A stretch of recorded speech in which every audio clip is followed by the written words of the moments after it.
Bueno, queridos amigos, en un nuevo programa de Malvinas y sus protagonistas, en esta ocasión voy a entrevistar al coronel retirado, veterano de guerra de Malvinas, Sergio Schirmer. ¿Cómo estás, Sergio? Muy bien, gracias a Dios. Tranquilo, con mucha acumulación de actividades por la fecha, ¿no? Creo que todos los veteranos estamos hoy, además de un poco convulsionados por los momentos que nos toca vivir, estamos también esperando que llegue este nuevo aniversario del 2 de abril, que siempre es una fecha que nos convoca a rendir homenaje a nuestros caídos. Exactamente. A los camaradas que le tocó quedar allá. Y 40 años no es poca cosa, sinceramente. No, ya lo creo que no. ¿Vos qué edad tenés? 32. 32, sí, bien. Andás a ver en dónde andabas en esa época. No tengo ni idea, ni en planes estaba. No, ni preguntes porque no tiene mucho sentido. Acá, como verás, estamos acompañados de la bandera argentina, la Virgen. Bien acompañados. Y el Bangrullo, que hoy tiene una particular significancia, ¿no? Con todo lo que se vive en el sur del país. Sí, es verdad. Es otro tema que hay que Eso estar también atento. es soberanía. Exactamente, es parte de soberanía. Y a otros argentinos en otra época, pero también les costó mucha sangre eso. Así que bueno. Sí, es verdad. Y la verdad, Sergio, antes de empezar la entrevista, como siempre voy a empezar agradeciendo por tu tiempo y que podamos conocer un poquito de tus vivencias en Malvinas. Al contrario, es un gusto poder transmitirlos. Como te dije a vos, o le digo al que me consulta, solo es cuestión de que coordinemos para ver la disponibilidad de los horarios, pero no tengo ningún problema. ¿Se escucha bien ahí o hay como un eco? Se escucha perfecto, sí, sí. Bien. Bueno, y para empezar a conocerte un poquito del principio, me gustaría preguntarte ¿en dónde naciste y cómo te nació esta vocación de militar? Bueno, yo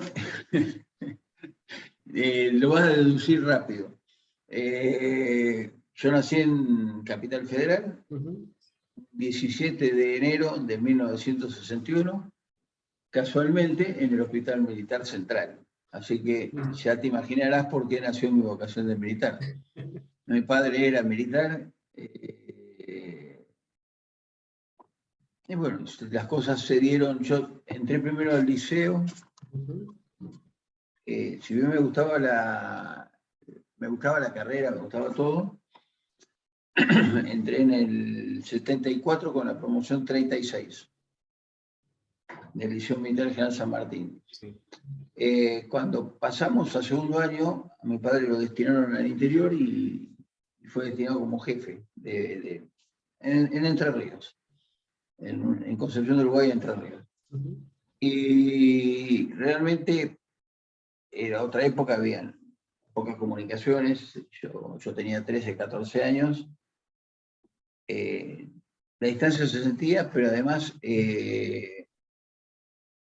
la vida de estar encerrado en el liceo, a estar en un pueblo del interior donde yo podía salir, hacer lo que quería, paseaba, compartía con mis amigos, nos íbamos al río a tomar mate, a guitarrear o lo que fuera, hizo que decidiera abandonar a la altura de Semana Santa más o menos.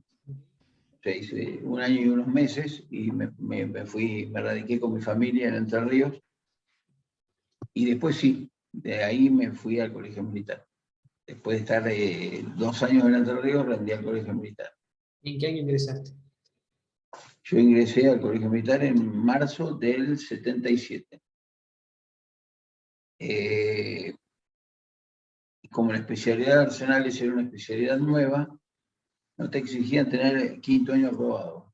Tenías que rendir libre las materias matemáticas, sí, física, química, historia, geografía, lengua, y creo que ninguna más. Sí. Y con eso te admitían de cuarto y quinto para poder rendir el examen de ingreso. Y ahí te admitían al ingreso. ¿Y vos ya empezabas primer año con la especialidad? yo empecé el primer año ya para la especialidad de arsenales. En esa época era así. ¿Y qué se te dio Rendimos. por elegir arsenales? Yo quería ser militar. Ujú.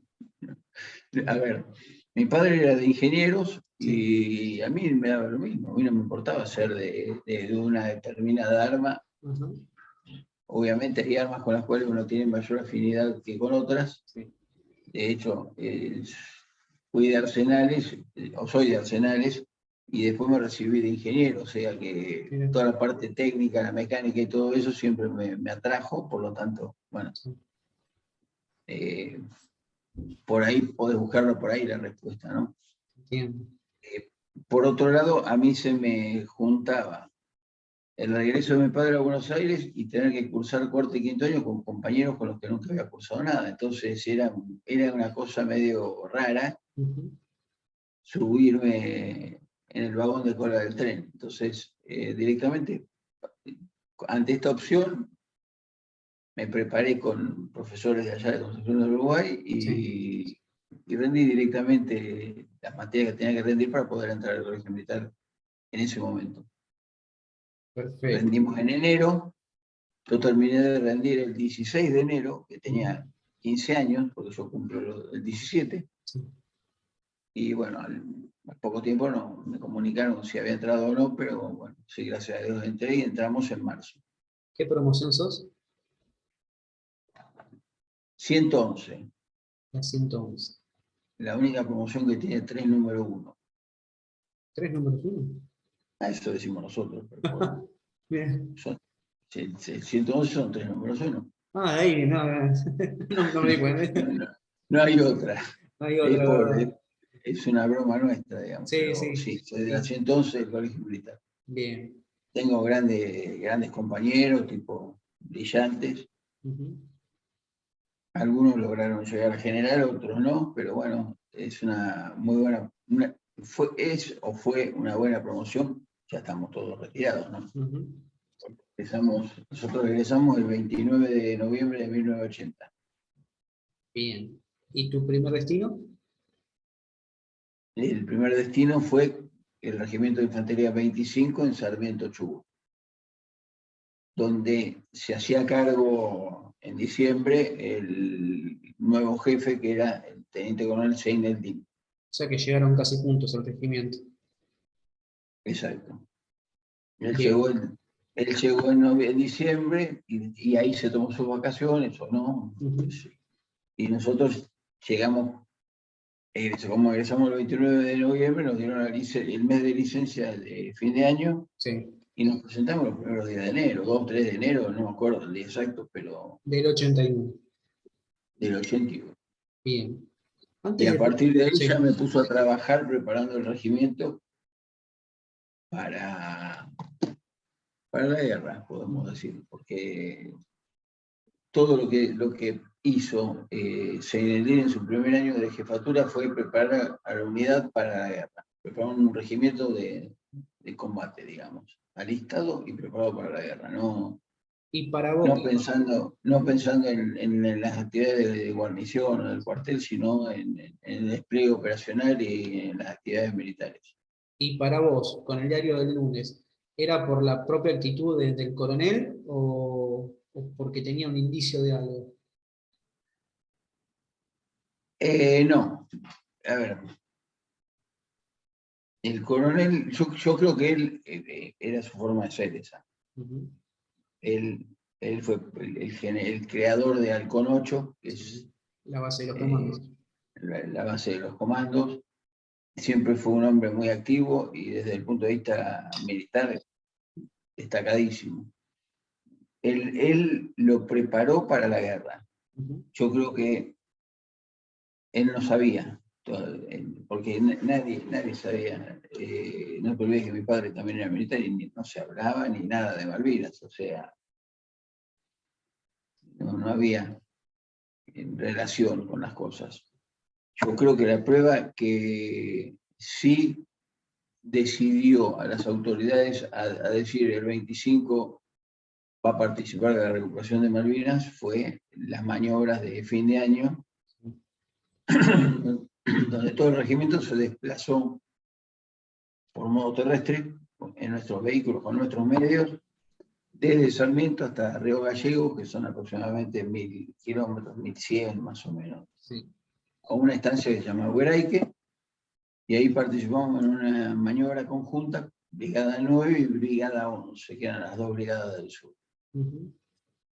Entonces, ver no solo el desempeño del regimiento en el terreno, sino que los medios estaban en condiciones para llegar y todo eso, yo creo que fue lo que los decidió a decir, este va Volcarse el por 2 de abril, ustedes, te entiendo, este va el 2 de abril.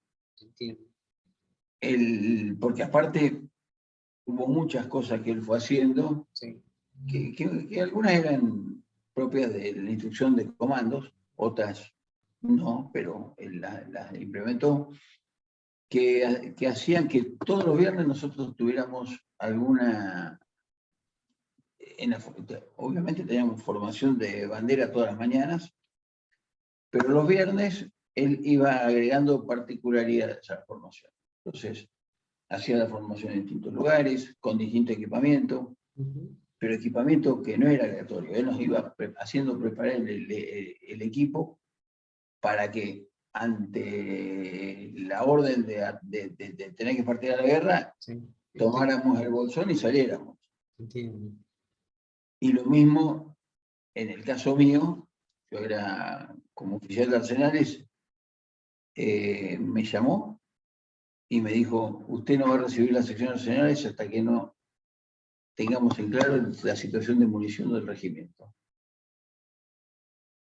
Y a veces solo, otras veces con algún soldado que me acompañaba, me pasé 3 meses contando munición.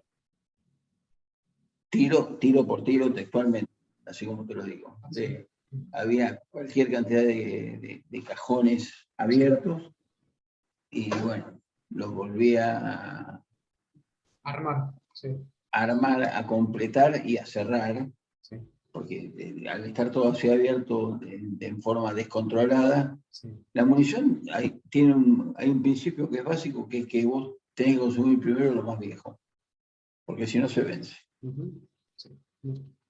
Es decir, lamentablemente vas a instrucción con la munición más vieja, pero tenés la Ujú. mejor munición para cuando vas a la guerra. Entiendo. O sea, es lo lógico. Ujú. Y si no llegas a ir a la guerra, vas consumiendo y te van renovando la munición. Pero siempre consumís lo viejo para poder entrenarte. Ujú. Si no, se te vence en la estantería. Y Sí. Y no no tiene tiene sentido. Sí. no. Y bueno, cuando tuve todo en claro, fui y me senté con él. Estamos hablando desde el calibre más chico, Ujú. que en ese momento era 7,62 por 33, es el calibre que usan los subcalibres de Instalasa. En vez de tirar un proyectil de Instalasa, tirabas con el subcalibre ese. Sí. Y 7,62 por 33 es el largo del proyectil 33. Del FAL es por 51, Sí. casi 20 milímetros más largo. Y bueno, terminando con la munición de mortero 120, que era lo más grande que tenía el regimiento, un regimiento de infantería. Entonces, le llevé todo el cuadro de situación y ahí él me ordenó cómo quería que prepare el depósito. El depósito él quería que tuviera. Hay distintos tipos de munición que obviamente no son compatibles y vos no los podés tener almacenados juntos. Para que se entienda, yo no puedo meter en un mismo depósito el explosivo con el iniciador del explosivo. Ujú. Es medio peligroso. Sí. Puede no pasar nada, como puede que el primer error sea el último error Sí, que cometa. una desgracia. Sí. Sí. Entonces, respetando esas pautas, pero él me pidió que acomodara. Primero lo que era dotación de munición por instrucción, Ujú. del menor calibre al más grande, o sea, empezaba con el subcalibre, los que le correspondían al subcalibre, y tenía encolumnado en un depósito de casi 100 metros de largo, cada una de las subunidades o compañías que tenía el regimiento. Sí. Después venía la dotación inicial, que es la dotación que lleva el hombre.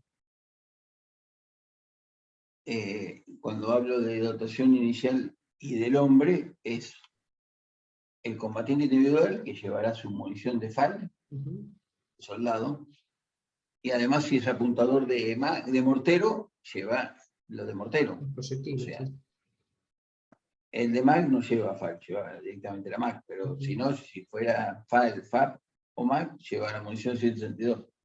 Si es apuntador de mortero, lleva lo de 762 más lo del mortero. Y bueno, terminamos con la sección mortero pesado, la sección de operación que tienen cañones 105 o 106, tenían. Y después, por último, los 2 días de abastecimiento, que es lo que reglamentariamente yo, como oficial de arsenales, debía llevar para que el regimiento se reabastezca. Es lo que está estudiado por tablas, que consume un regimiento instruido en la operación donde más se consume. No le voy a llevar a la que menos consume. Yo voy, es decir, la operación que más se consume es en un ataque frontal, porque vos con el volumen de fuego tenés que evitar que el enemigo se asome o domine al enemigo. En los cálculos siempre se hacen en la peor condición. Entonces, bajo esas condiciones, estaba todo almacenado, y bueno, y así se iba consumiendo. Íbamos recibiendo abastecimiento, reabastecimiento, se consumía la munición y se iba reponiendo en el orden. En logística hay un sistema que se llama FIFO, que en inglés significa First In, First Out. O sea, lo primero que entra, lo primero que sale. Y eso en la munición se respeta a muerte. Entonces, me entregamos un cajón de munición para que vayan a tiro, y ese lugar lo cubría con un cajón de atrás, y ahí iba reemplazando para toda la columna. Entiendo. O sea, esas columnas siempre estaban listas para ser usadas. Y todas estas ¿Cómo? municiones que ustedes iban reponiendo, ¿qué venían de los batallones logísticos? Sí, nosotros teníamos el apoyo directo, nos lo daba el logístico 9, que estaba en Comodoro Rivadavia. Bien. Y a Comodoro Rivadavia lo abastecía un batallón de arsenales que estaba en Pigüé en esa época. Ahora pasó a ser un batallón logístico el de Pigüé. En esa época era el batallón de arsenales que nos correspondía por jurisdicción. Perfecto. Después, otras cosas que también hacía a la preparación de la guerra, a todos los, en un regimiento vos tenés, estructuralmente tenés la plana mayor, que depende del segundo jefe de regimiento, el jefe de regimiento que está por arriba, la plana mayor, los jefes de subunidades, y después los oficiales de las subunidades, que somos normalmente los jefes de secciones, y además los instructores de los soldados. Los que forman y transmiten, junto con los suboficiales, la instrucción del soldado. Él a todos los jefes de sección nos dio distintos roles. Con esos roles, había uno que tenía comunicación, acción psicológica, otro contrainteligencia, otro daba lucha antitanque. Eso sí, tipo como entrenan los comandos. A mí, como era el de arsenales, me dio levantamiento. O sea, levantamiento es, te digo el título completo y después te explico. Levantamiento, sabotaje y manejo de vehículos. O sea, yo tenía que enseñarle a alguien a poner en marcha un vehículo, sin llave, sin nada, cómo sabotearlo y además manejarlo. ¿Por qué? Porque en esa época estaba latente el tema con Chile, y en Comodoro Rivadavia había una comunidad, estoy hablando del año 82, de más de 30.000 chilenos, 40 y pico mil chilenos. Entonces, él, que siempre fue un hombre que veía más allá de lo que veíamos los normales, él decía, si Comodoro Rivadavia, si los chilenos que tenemos en Comodoro Rivadavia operan en contra nuestra, con que el 10% solamente se levante y opere en contra nuestra, nosotros tenemos a nuestra retaguardia una brigada chilena saboteándonos. Entonces, primero esas instrucciones las recibimos nosotros y después se las fuimos dando a las policías, a los bomberos y a organizaciones de defensa civil que venían y pasaban una semana en el regimiento como si fueran soldados. Increíble. Yo me río, pero claro, yo tenía 20 años, te imaginas que para mí llevar trotando a una fracción de hombres, 1000 metros, 3000 metros, no era problema. Pero algunos viejitos medio llegábamos, pero bueno, no se nos murió ninguno. Y él así fue armando lo que él llamaba la defensa civil, nuestro apoyo, ¿no? Que eso también hace al alistamiento. Porque vos también digamos, estás preparando la cabeza para enfrentar el combate, no para estar mirando la PlayStation, que en esa época no existía, obviamente, pero bueno. Entiendo, O pensando en ir a jugar un partido de truco o de fútbol con los amigos. Uno vivía... Te mantiene Eso ocupado. era... ¿Cómo? Te mantenía ocupado siempre pensando en cómo Sí. implementar eso. Sí, aparte era más que necesario porque Sarmiento era una ciudad que todos los que estuvimos ahí la amamos muchísimo, pero que no tenía mucha actividad. Para poder, a ver, un chico joven para poder divertirse, etcétera, llegaba el invierno y no había nada para hacer. Hoy creció mucho, pero en esa época no había gas, había 10.000 cosas que hoy no había, que hoy no tenés, que hoy tenés, antes no las tenía. Sí. La televisión prácticamente no llegaba, entonces tenías que estar ocupado en algo productivo. Y él nos hacía ocupar, se encargaba de que nos ocupáramos, porque aparte que hiciéramos eso no nos deslindaba de las responsabilidades que teníamos en el regimiento. Cada uno por doctrina, sí. Claro, cada uno tenía que seguir con su tarea habitual. O sea, uno iba, daba esas 2 o 3 horas de instrucción y después retomaba y seguía con sus cosas normales. Ya que mencionaste esto, para que la gente que no conoce bien del tema se entere, el oficial de Arsenales, ¿qué papel cumple, además de lo que estás explicando, dentro del regimiento? O sea, ¿cuáles son todas las tareas que debe cumplir? Bueno, el oficial, todas las unidades tienen un elemento de apoyo que se llama compañía o subunidad de servicios. Sí. ¿Dónde está? El oficial de Arsenales, el de Intendencia, el de Sanidad, puede haber un odontólogo, depende de la unidad, puede haber un veterinario, y todos esos oficiales manejan una sección, cada uno su sección, que tiene distintas funciones. El de Intendencia, para que lo entendamos rápido, las responsabilidades que tiene son víveres, vestuario y combustible y lubricantes. El de Arsenales tiene que, obviamente, esto es abastecer y mantenerlo. Y mantener los stocks, mantener los depósitos. El de Intendencia, para poder hacer eso, tiene su sastre, tiene un zapatero, tiene máquinas, herramientas acordes a eso. El de Arsenales tiene la responsabilidad de abastecer y mantener todo lo que... Yo te repito textualmente la misión. Todo lo que proporcionan las tropas. Potencia de fuego.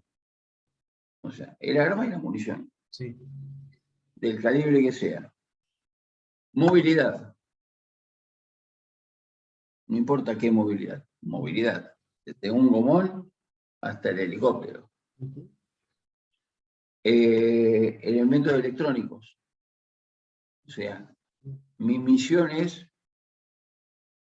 determinada y comprada de un equipo de comunicaciones, yo tengo que mantenerlo y asegurarme que esté en servicio y en condiciones de prestar servicio para dar el apoyo. Por ejemplo, cuando te decía el armamento, entra la pistola hasta el cañón de un tanque, Sí, o una lanzamisiles. sí, sí. Y en ese Entonces, caso, vos que eso tenés mecánicos armeros a tu órdenes. eh, vos tenés mecánico motorista.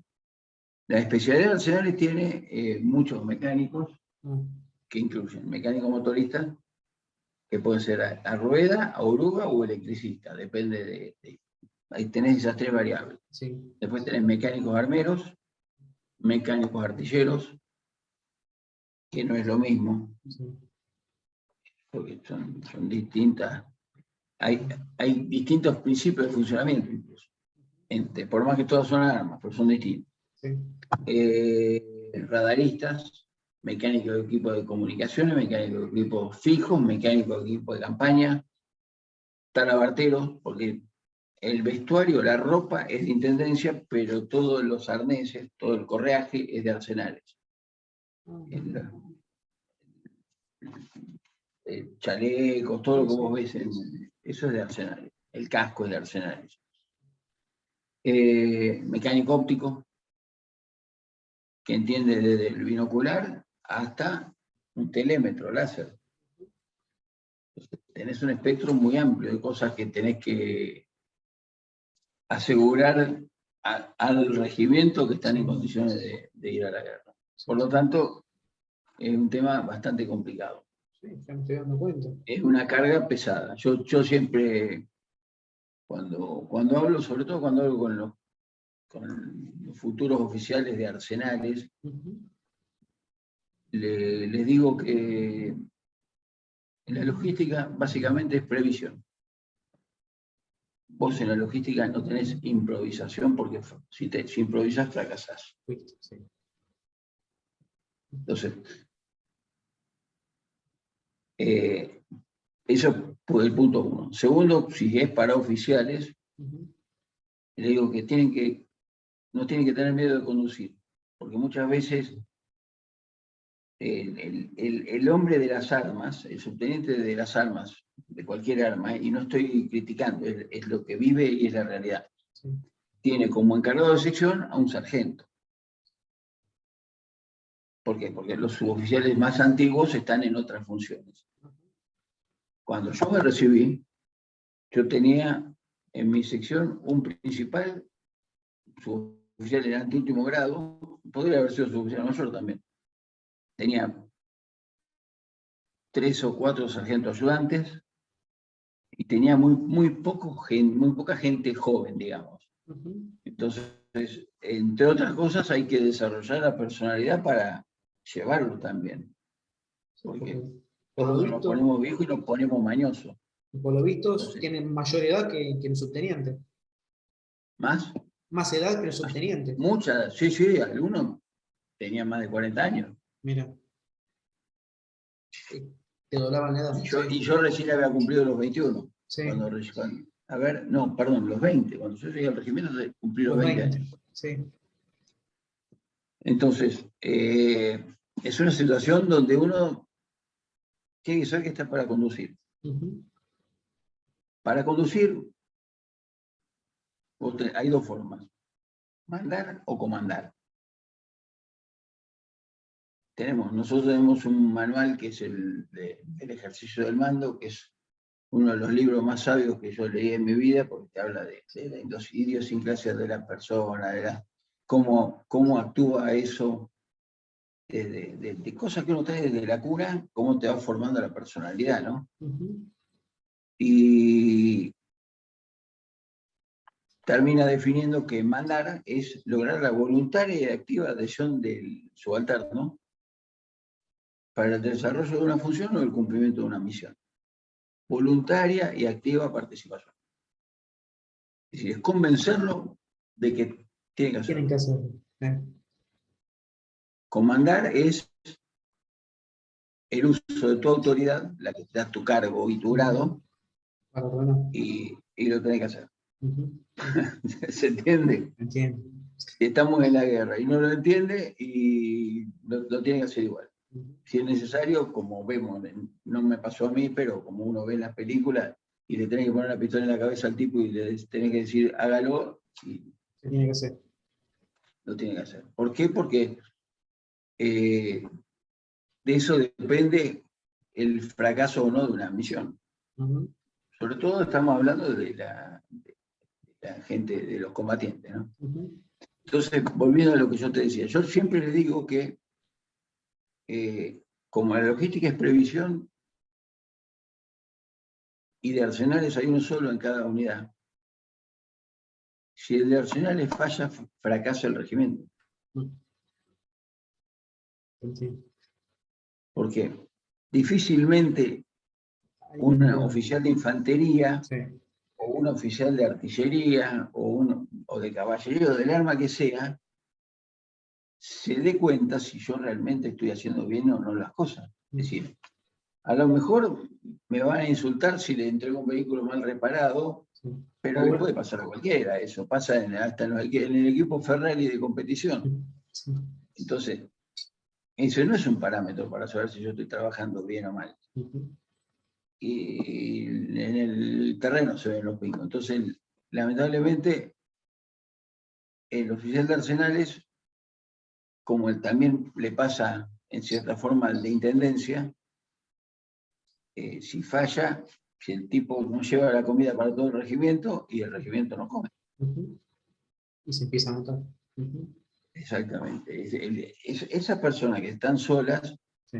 como dice el dicho, el hilo se corta por lo más sano. Y bueno, terminan siendo fundamentales en esa cadena En la de cadena, sí. engranajes.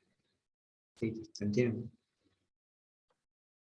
Bueno, volvemos un poco a lo nuestro. Ujú, Yo te contaba de la preparación que nos hacía hacer Seineldin. ujú,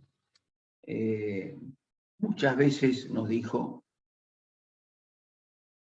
ya avanzado el año, ¿no? Que el regimiento no tenía su página de gloria y que él se le iba a dar, o sea, algún run había, sí. pero nunca nos dijo cuál. Es más, si vos me preguntás a mí, 10 días antes de salir para Malvinas, yo fui a hacer un reconocimiento de posiciones defensivas con posiciones de retardo de donde nos íbamos a instalar si nos atacaba Chile. Ujú. O sea, nada que ver. Esa era la... Es decir, yo creo que si él hubiera sabido, si él en ese momento, estamos hablando de marzo del 80, principio de marzo, cuando terminó la instrucción. Sí. Nosotros la instrucción a los soldados se la dábamos en febrero. Ujú, Por el sur, por estar en el sur y que hace frío, se incorporan. Yo creo que si él ya hubiera tenido la orden de preparar todo para las Malvinas, no hubiera ni perdido tiempo en tomar esa, en posiciones. mandarnos a hacer esos reconocimientos. Sí. Por eso, bueno, todo seguía transcurriendo normalmente hasta que el 26 de marzo, mañana, Sí, justamente. mañana, que era un viernes, estábamos en actividades normales. La guarnición tenía como actividad recreativa un cine que era casi igual o mejor que el del pueblo, así que, Mira. y todos los fines de semana traían películas de Bahía Blanca. Había un servicio contratado, así como en su época se alquilaban los videocassettes y esas Sí. cosas. Pero con Había un película. servicio contratado de películas. Sí. Había alguien que sabía pasar la película, porque vos me dabas la película a mí, no sabía ni qué hacer con el rollo de la película. Pero Sí. bueno, había había un cine y íbamos los cuadros con sus familias a la noche y los soldados por la tarde a ver las películas. Ujú. Estamos pensando, ¿qué película hay? ¿Hay algo que me interese? ¿No hay nada que me interese? Nos vamos a Comodoro, nos vamos a él. Si bien irse a Comodoro era salir de guarnición, o sea, estaba a más de 50 kilómetros del regimiento, está fuera de tu guarnición, Ujú. él nos había autorizado que podíamos salir avisando, pero No se podía. sin cubrir las formalidades del caso de tener que hacer una nota, pidiendo permiso, etc. Y avisando por si te pasa algo, más que nada. Ujú. No te olvides que en el camino a Comodoro, que son 150 kilómetros, hay una parte que se llama Pampa de los Guanacos, que es una de las zonas, no es una de las zonas, es la zona donde se registró la temperatura continental más baja del país. Bien. Temperatura antártica directamente. Y aparte vientos polares y todo el panorama hermoso. Entonces, Pasa ahí. tranquilamente la ruta se congelaba, vos con el auto podías perder el control y matar. De hecho, hubo mucha gente que tuvo accidentes, pero bueno. Estamos pensando en eso y nos ordenan que teníamos que reunirnos en una sala, una aula de instrucción que estaba pegada a la sección Arsenal, a mi sección. A las 13 horas nos esperaban ahí.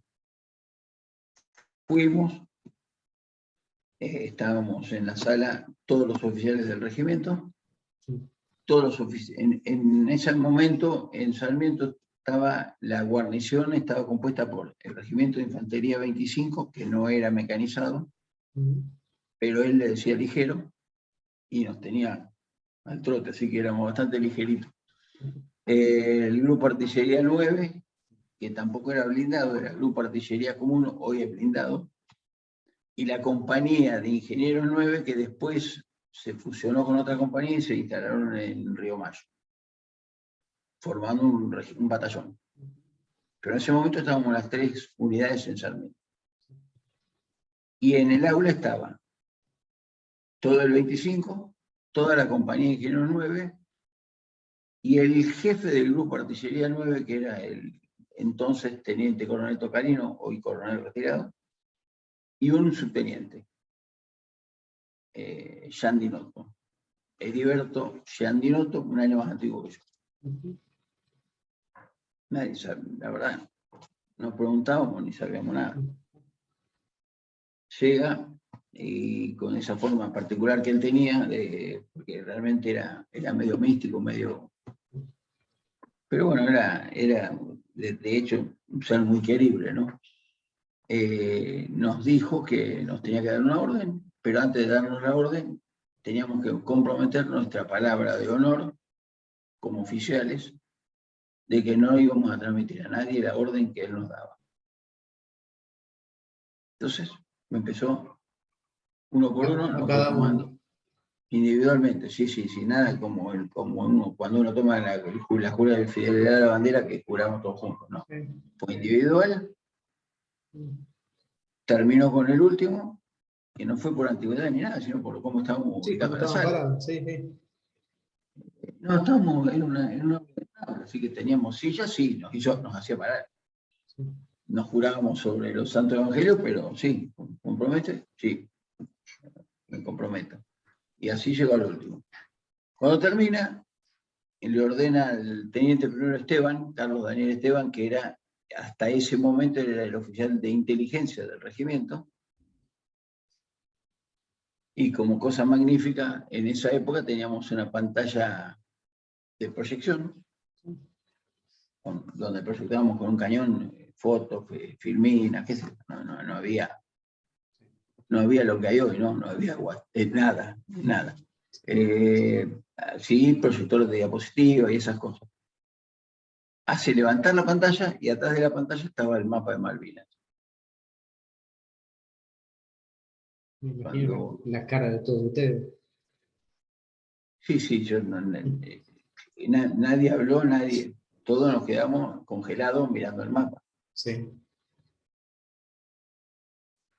Y ahí nos dice, bueno, a partir de hoy, de este momento, le voy a transmitir la orden de la Operación Rosario, y el regimiento va a participar de la recuperación de las Islas Malvinas.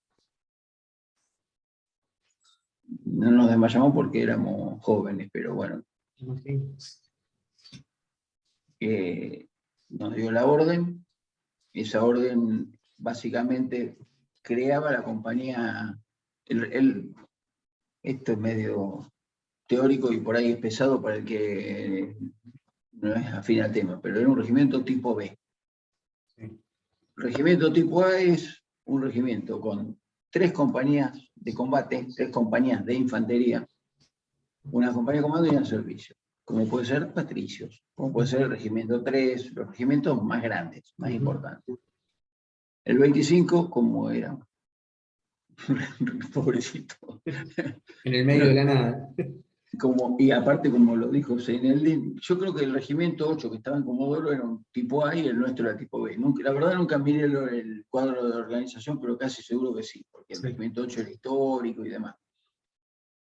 Él crea la compañía C y para poder crear la compañía C tiene que sacarle una sección a la comando, una a la compañía A y otra a la compañía B.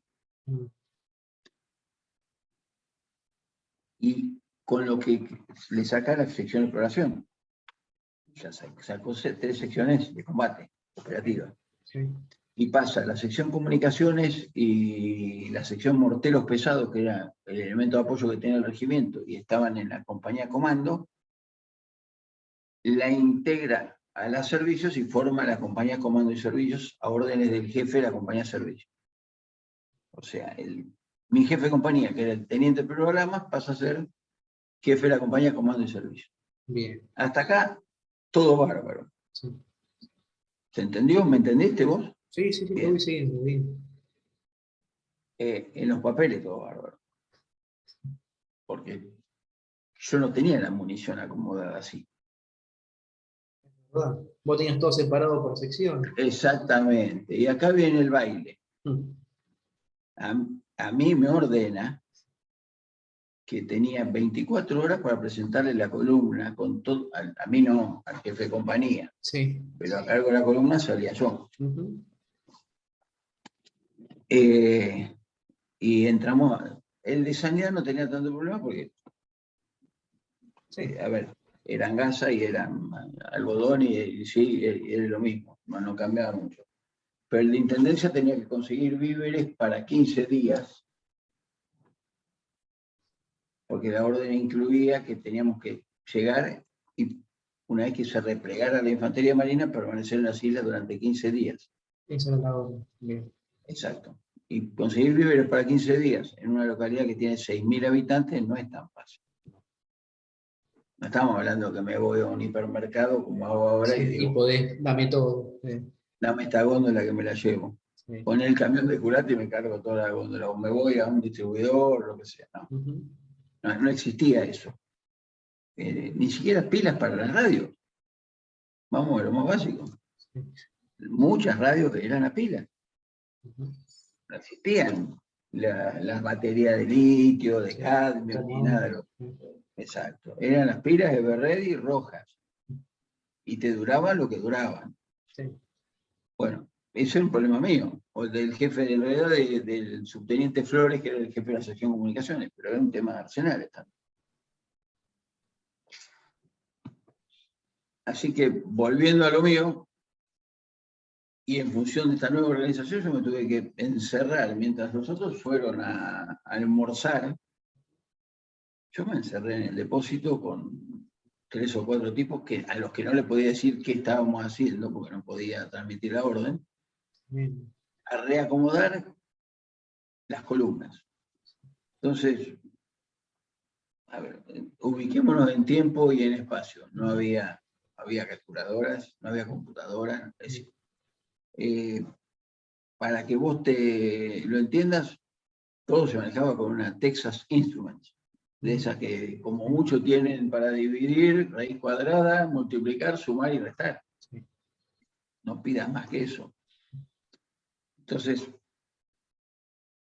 reorganicé todo y a partir de las 4 de la tarde comenzamos, yo previo a eso, le dije a mi jefe de compañía, le digo, mire, porque los vehículos estaban distribuidos por subunidades, más allá que después iban todos a órdenes mías, a Malvinas, o en la misma columna que llevaba yo. Sí. Le digo, bueno, que a partir de las 4 de la tarde me empiecen a mandar los vehículos, un cálculo aproximado, porque tampoco tenía hecho un cálculo para el transporte de la munición, sobre todo, o cualquier carga en general, vos tenés que considerar peso y volumen. Sí. Vos no te puedes exceder ni de peso ni de volumen de lo que entra o de que tiene capacidad de carga el vehículo. Entonces, medio en el aire hice un cálculo y le dije, bueno, esto voy a necesitar 4 camiones, el otro 5 y así. Vinieron, Y a medida que lo iba cargando, lo iba despachando, algunos se fue más lleno, otros menos, pero... Pero el Y cálculo más además o menos. te recuerdo que no puedo mezclar Sí, los los tipos de... grupos que son incompatibles. Sí. Entonces, eso no era un problema menor. Ujú. Después en la bodega del barco estuvieron todos juntos, pero bueno, eso es otra historia. Cargamos todo, terminamos con las primeras horas de oscuridad. Depósito de munición no puede haber luz, por lo tanto, abrí los portones del otro lado y con 2 camiones iluminaba para seguir la carga. Sí. Esos depósitos tienen portones enfrentados. En la misma altura tienen un portón de un lado y del otro. Sí. Entonces, los 2 portones que daban hacia el lado del regimiento, puse camiones en marcha con la luz prendida, Sí. y en otro de los portones iba cargando. Para cargar, sí. Bueno, terminamos eso y, como te decía, si no hubiéramos tenido todo el equipo preparado, yo no tenía ni tiempo de ir a comprar un hilo a la ciudad. Todo eso fue previsión que en su momento Lo hizo adoptó el jefe. increíble. Si nosotros sabíamos que en la bolsa de donde van los elementos de rancho, Ujú. para racionar, teníamos que tener tal cosa, en el equipo aligerado tal otra, y en el bolsón porta equipo teníamos que tener todo. Ujú. Lo único que yo hice fue agarrar el bolsón y lo tiré arriba del camión. No tuve que ir a buscar hilo, aguja, Armado, sí. pasta dental, nada. Todo Estaba lo todo. tenía listo ya. Que eso te da el pie de alistamiento de una unidad. Vos imaginate, vamos a lo más estúpido, que de golpe decís, necesito 800 pomos de dentífrico para darle, porque nos vamos a la guerra. No tenés. Ujú. Y vos me dirás, bueno, pero podemos estar en la guerra sin lavarnos los dientes. Sí, seguro, pero si te agarra un problema con los dientes, Ujú. al tipo que tiene el problema, Lo tenés que sacar. necesita que se lo solucione. No puede combatir, obviamente, cuando tenés el enemigo delante te olvidaste del dolor de dientes, de los callos y de todo, Ujú. pero Sí. eso es otra historia. Son todas previsiones que tenés que tener. El sábado al mediodía, bueno, nos volvimos locos para conseguir los víveres. Yo terminé con lo mío y lo voy a ver al subteniente Duarte. Duarte es era subteniente de 3 meses de egresado. Ah, Y le digo, bueno, negro, ¿qué necesitas? Pues lo mío, a ver, después cargué todo el pelote de la munición, pongan tantos fusiles, tantos cargadores, todo el resto era matemática y era fácil, ujú. tiren adentro del camión. Sí. No tenía problema. Lo voy a ver y me dice, y necesito cargar combustible. Esto, yo no me acuerdo, creo que fue el sábado a la mañana porque había luz. Y Ujú. yo durante las horas de luz del viernes estuve cargando munición, así que el viernes no fue. Agarro el camión cisterna, que era un camión de 6.000 litros, y me voy a la estación de servicio del pueblo y le digo al tipo, acá está la orden, lléneme el tanque, lléneme el cisterna, con la manguera de Ujú. vos. No me quería llenar el tipo, se quedaba sin, Sí, se sí. quedaba, Lo se vaciaba. quedaba, se quedaba sin gasoil por no sé cuánto tiempo. Sí. Y como te decía, no le puedo poner la pistola en la cabeza y decirle, llenámelo porque te pego un tiro, me voy a la guerra, llename. Bueno, no había celulares, tuve que volver al regimiento, buscar al oficial de finanzas, que el oficial de finanzas venga y hable y no sé qué le dijo. Sí. Yo mi secreto lo mantuve, no sé Ajá. qué le habrá dicho, pero el tipo nos cargó. Y después cuando íbamos en ruta se nos plegó otro cisterna de combustible que venía del Logístico 9. Bien. Nos encontramos en la intersección de la ruta que viene de Sarmiento a Comodoro con la ruta 3 y te lleva para el lado de Caleta Olivia y de ahí seguís para el sur. Sí. Nos encontramos con una pequeña columna del Logístico 9 Sí. que se plegaba para ir en apoyo nuestro. El sábado, eso ya fue el sábado a la tarde, noche. Ujú. Todo el mediodía le presentamos la columna al jefe de regimiento, previo a presentarle, reunimos a todos los conductores, que al igual que yo, ninguno habíamos dormido, estuvimos toda la noche yendo y viniendo. Sí. Y le dimos la orden de marcha, cuál iba a ser la velocidad, cuál iba a ser el camino, etcétera, distancia intervehicular, todas las cuestiones que hay que dar para evitar accidentes. Bien. Y iba con la columna de la compañía de ingenieros, iba el teniente Jauregui Berry, que en definitiva terminó siendo el más antiguo que iba a cargo de toda la columna, porque nos guste o no era el más antiguo. Y bien, sí, es un amigo, ¿no? Somos amigos con Jauregui Berry, con Martín. Y de jefe de columna, la columna del regimiento era muy larga, eran 40 y pico de vehículos. Yo no podía ir recorriendo toda la columna. Entonces, de jefe de columna lo ponen al subteniente Calderón, infante un año más antiguo que yo, y yo, como siempre, el arsenalero va normalmente de cola de columna porque va solucionando los problemas que van quedando. Todos los muertos te los dejan al fondo, ¿ves? Entonces vos tenés que andar arreglando lo que se rompe. Pero bueno, también con Calderón, hoy somos grandes amigos. El pobre Horacio, estando prisionero, perdió a la madre. Cuando volvió de Malvinas se enteró que cuando estábamos prisioneros había muerto la madre, así que Fuerte. duro, golpe duro. Ujú. Pero excelente persona también.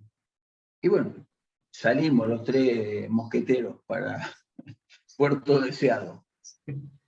Llegamos a Puerto Deseado, vos imaginate un domingo a la mañana, domingo 28 de marzo a la mañana. Sale, en ese momento había un destacamento de exploración de caballería, porque aparte llegamos a las 5 de la mañana. Ujú. Llegamos no, a las 10 de la mañana, llegamos en un horario medio incómodo, que no sé, alguien ante semejante despelote fue y le avisó al jefe de unidad y se nos apareció el jefe. Sí. ¿Y qué hacen ustedes acá? Estamos cumpliendo una orden. Sí, no le puedes decir más nada. No le podemos decir. ¿Cómo una orden? Estamos cumpliendo una orden. Y dije, pero que un ejercicio.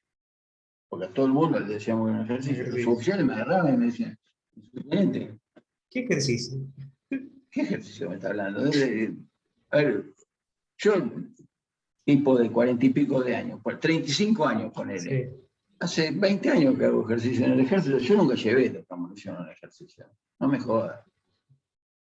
¿Qué pasa? ¿Te empiezan a preguntar? Este es un ejercicio grande. Carguen. Y bueno, Otra cosa no le puedo decir. terminamos diciéndole, mire, mi tenedor, vamos a un ejercicio. No me acuerdo si era mayor o teniente, no importa. Ujú. No me acuerdo ni quién era, no me acuerdo el nombre del hombre, Sí. del jefe. Sí. Le dijimos, comuníquese con el jefe del regimiento 25 y pregúntele. Sí. Nosotros vamos al ejercicio, es la orden que nos dieron. Al rato, tipo 8 de la mañana, aparecieron con cocina de campaña, con mate cocido, pan, lo que podían, porque tampoco nos esperaban, no es que fuimos a desayunar. No, le cayeron de sorpresa. Claro, le caímos, no éramos tanto porque iba un conductor por vehículo, no iba mucha gente. ¿Por qué? Porque el buque que nos iba a transportar era un buque de carga, no tenía habitaciones y camarote para pasajeros. Ujú. Entonces, todos nosotros Familia. teníamos que dormir con la carga, en la bodega del barco. Bueno, ahí llegó el barco, el buque Isla de los Estados, que estaba a cargo estaba cedido por la Armada a ELMA, Sí. a la empresa de línea marítima argentina, y cargamos. Al mediodía se presenta el capitán Alois Pallarola, que era un capitán de corbeta de la Armada, y un teniente que también no me acuerdo el apellido. La verdad, soy un desastre para los apellidos, me olvido muy rápido. Sí. Y toma el comando militar del buque. la verdad, nos presentamos, nos saludamos, bueno, tuvieron la cortesía de darnos un camarote donde íbamos rotando y dormíamos en un camarote de vez en cuando, los oficiales, y los demás, o sea, una noche dormíamos ahí y dos en el... No veo. En realidad, uno de los oficiales dormía con los soldados con los soldados y con los vehículos y con toda la carga. Sí, sí. Porque yo te hablé de los grupos de munición que no podés juntar, etcétera.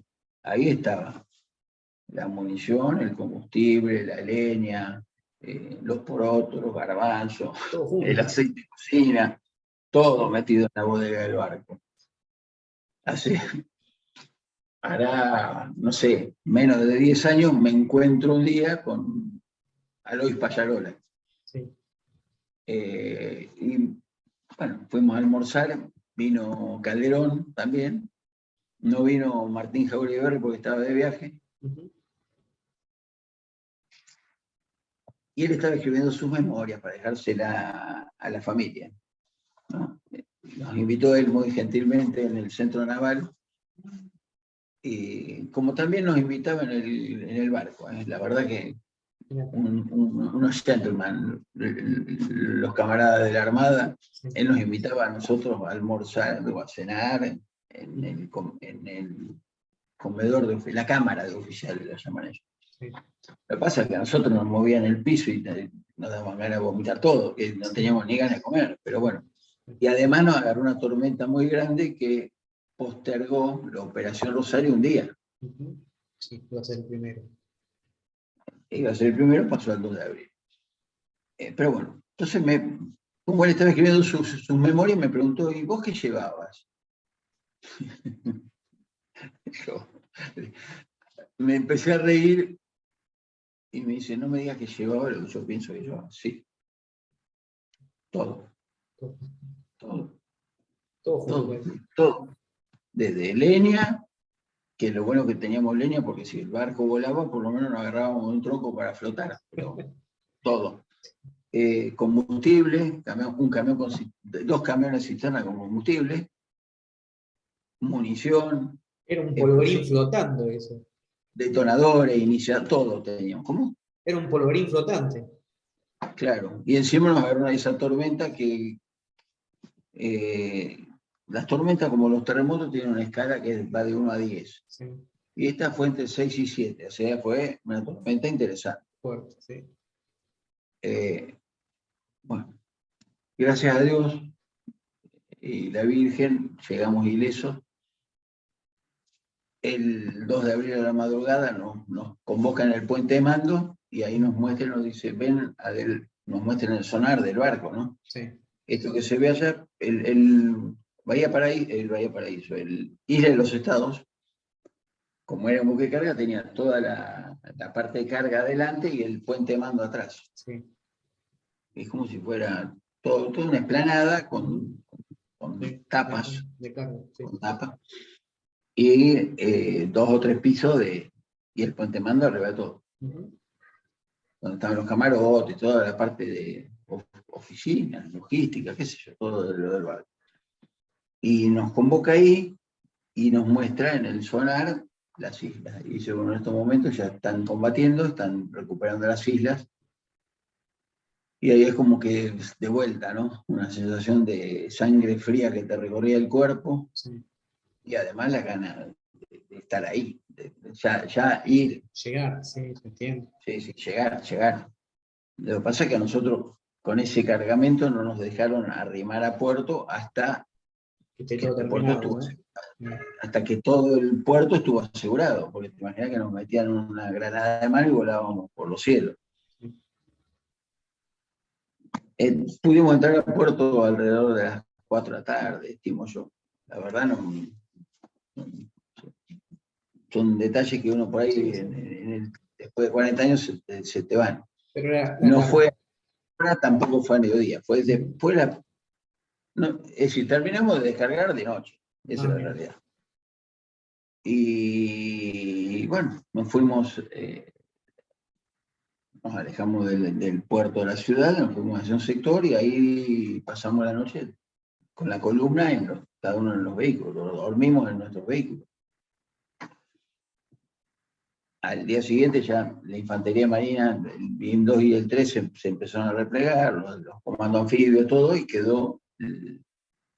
las Malvinas quedaron a cargo del Regimiento 25. En Isla de los Estados cargan a la Compañía Ingeniero 9 y a la Compañía C, y las mandan a la Compañía C a Darwin, y la Compañía Ingeniero 9 va a la otra isla. Sí, Puerto Joven. A la isla, a la Gran Malvinas. Y nosotros quedamos con toda la ciudad de Puerto Argentino, que en ese momento no tenía nombre todavía. No sabíamos si le íbamos a llamar, no era Stanley seguro, sí, pero no sabíamos si le íbamos a decir Puerto Rivero, Puerto Argentino, nada, no sabíamos hasta que se instituyó Puerto Argentino. En el DIN, la orden que nos da, habíamos algunos oficiales que hablábamos inglés, y nos dijo que empezáramos de manera amigable, pero hacer un censo, o sea, recorrer el poblado, sí, y sugerirles o invitarlos a los isleños a que nos entreguen los equipos de comunicación y el armamento que tenían en las casas. Como una especie de requisa. Sí. Sí. Amable, pero sí. Sí, sí, no es que entramos pateándole la puerta y requisándole, sino que amablemente los invitábamos a que se desarmaran y entregaran los equipos para evitar algún tipo de comportamiento que después sí se dio. Mira.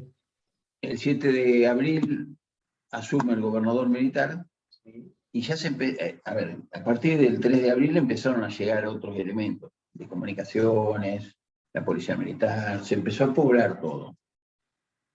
Asume el gobernador militar y una de las primeras órdenes que nos dan es que los isleños eran argentinos y tenemos que devolverle todo lo que le habíamos requisado. Así que fuimos casa por casa, señor, esto es suyo, se lo devolvimos. ¿Armamento también? Todo. Sí, sí, sí. No armamento de guerra, no tenían armas de guerra, o ninguno nos entregó ninguno entregó armas de guerra. Todos nos entregaban carabines, escopetas, cosas de ese tipo. Sí. Pero le devolvimos. Y ahí, a medida que se empezó a completar todo la ocupación argentina, fueron reasignando lugares y el regimiento 25 quedó en la zona del aeropuerto.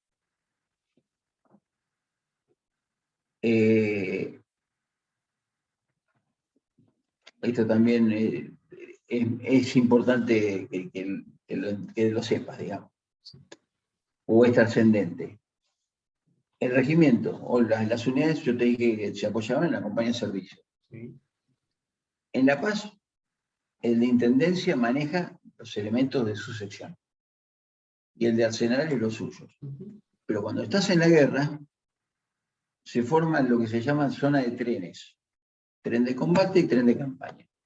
El tren de combate, que está a cargo del oficial de Arsenales, es el que brinda el apoyo más directo a las tropas que están en combate.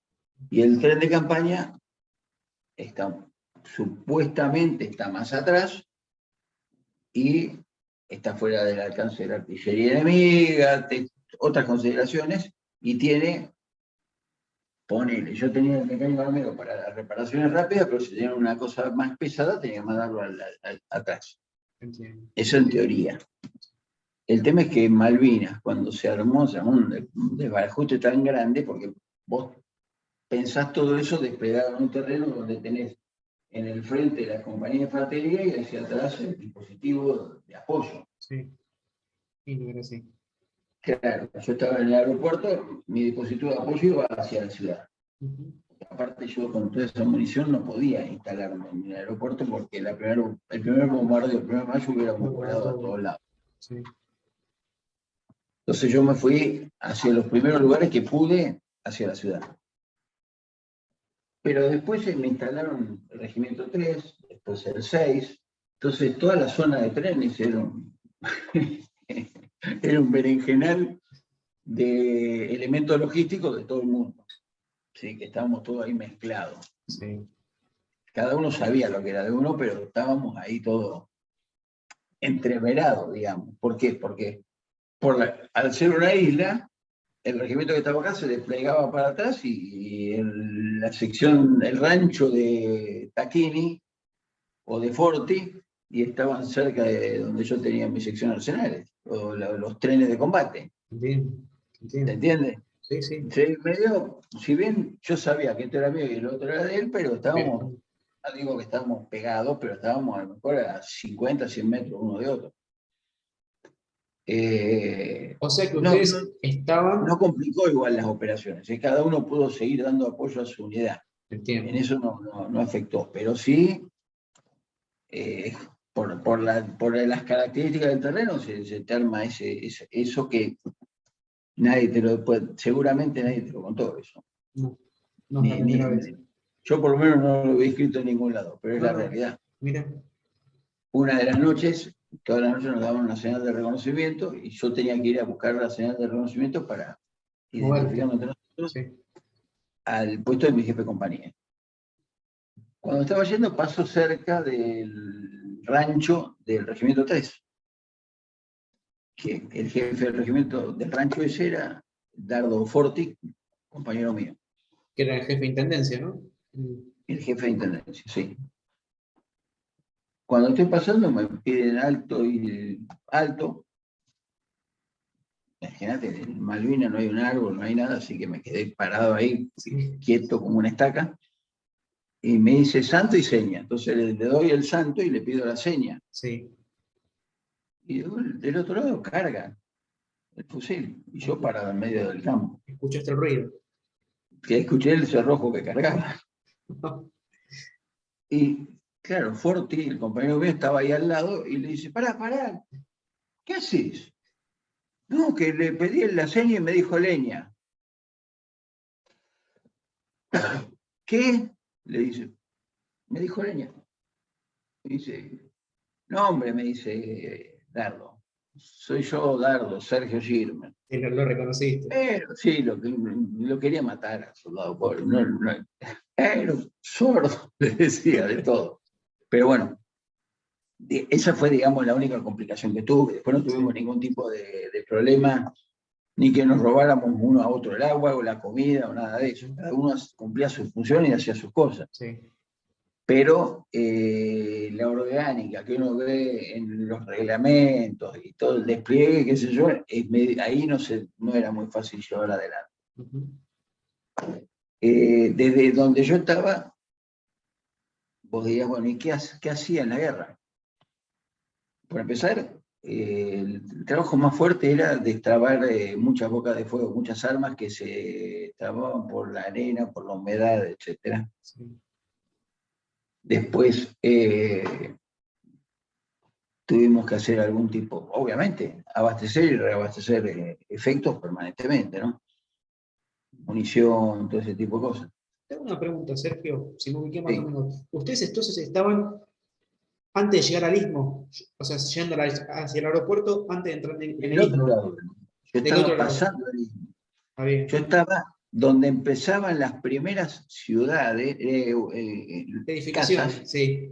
edificaciones, porque necesitaba poner la munición en un lugar fuera de las vistas y fuera del alcance Perfecto. de la artillería. Perfecto. O sea que estabas vos todo el tiempo te Yo, movías yo hacia el tenía, aeropuerto. para que vos te ubiques, del apostadero naval, Sí, no sé si ubicás bien Malvinas, sí, sí.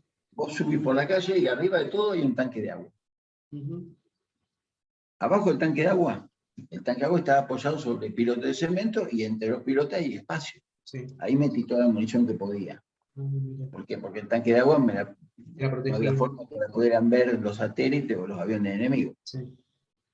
Aparte, tampoco la podían bombardear porque estaba en zona medio ya semiurbana o Ujú. urbana. Sí.